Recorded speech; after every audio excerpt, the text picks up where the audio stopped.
All right.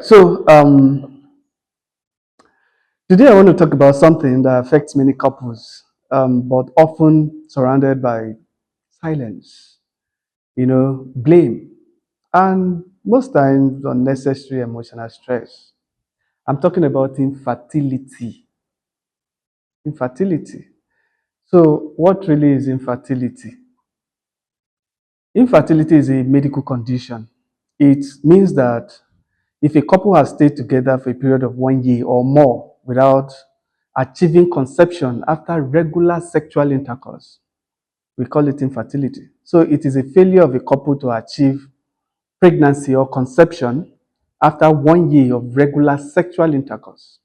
That's what infertility means. It is not a shameful thing. It is not a mystery. It is not anything to blame anybody about. It's just a medical condition. And remember, every medical condition has got a cause and solution. So, in an African setting, if you have stayed with a man or a woman for the period of 1 year without conception, a lot of tongues will start wagging. People will start talking. The blame arrow will go straight to the woman. Culturally, the woman becomes, the suspects, the culprits. Family members will start looking at a woman with one eye. In-laws will start whispering, and then you start getting unsolicited, advice. You'll be hearing something like, why not take a second wife, right? Why not try your luck outside? Your woman is the problem. A whole lot of that. The woman too may want to, on the other hand, want to think that maybe it is your family problem, it's generational causes, or your mother may be responsible, or your father may be responsible if you are lucky to still have them alive. So there will be a lot of blame game, right? But to go beyond these pro and anti-dialectics, whether it is a woman's problem or a man's problem, we always adopt a systems approach, right? So, like I said, it is a medical condition, and every medical condition has got what? A cause and a solution. So, where do you go for to identify the cause or solution of a medical problem? Ostensibly in a healthcare center or a hospital. So, when you get to the hospital, the doctor will take your history and then request you to take some laboratory tests, among which is seminal fluid analysis. Now, before bringing the sample, which is the semen analysis, you'll be advised, or the semen, you'll be advised to avoid sex or abstain from sex for a period of 3 to 5 days, avoid alcohol, limit, stop smoking, and a whole lot of that. After that, once you come with the sample, then some checks will be done on it.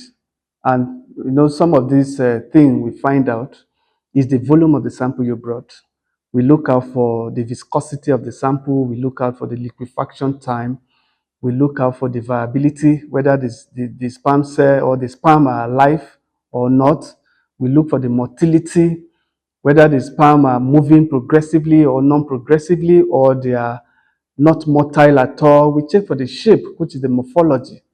And of course, the color too may be important. We check for the color. So this is what we look out for in seminal fluid analysis. So let's assume the results come back normal according to the acceptable standard. Now, what do you do? And infertility persists. What do you do? Will you go back and say, oh, yes, I have realized that this is indeed a spiritual problem, and you are ready to go into the spiritual world? No, stop yet. Stop. Like seminal fluid analysis is a baseline diagnostic test. It's just a first line diagnostic test to ascertain whether you are capable of putting a woman in a family way. First step. That's what it means. So if your seminal fluid analysis results are okay and infertility persists, you proceed to the second phase. The second phase is called sperm function test.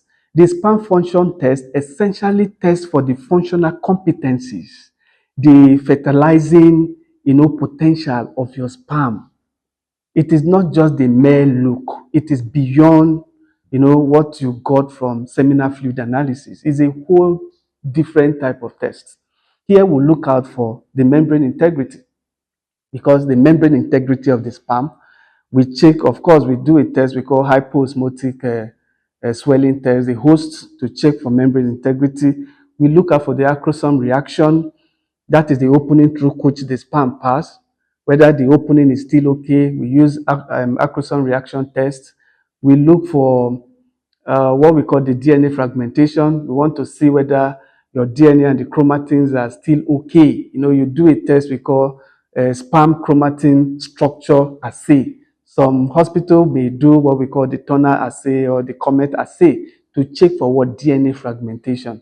You equally want to look for the capacitation assay or capacitation function of the test, where we do what we call the CTC or the clothed tetracycline test, and then the fluorescent tests. All that we do them under the sperm function tests, just to check for functional competencies. Now, if that is done, we proceed to what we call the biochemical test. Here, we want to know whether your sperm, have enough nutrients, and then that biochemical support to actually function well, to actually move very well, to actually fertilize an egg. So we do what we call what?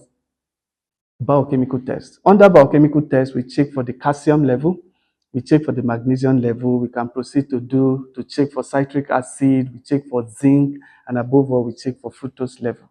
So if you are done with all these tests, the seminal fluid analysis, the sperm function test, and then the biochemical tests, 95 to 100% of the male infertility causes can accurately be identified.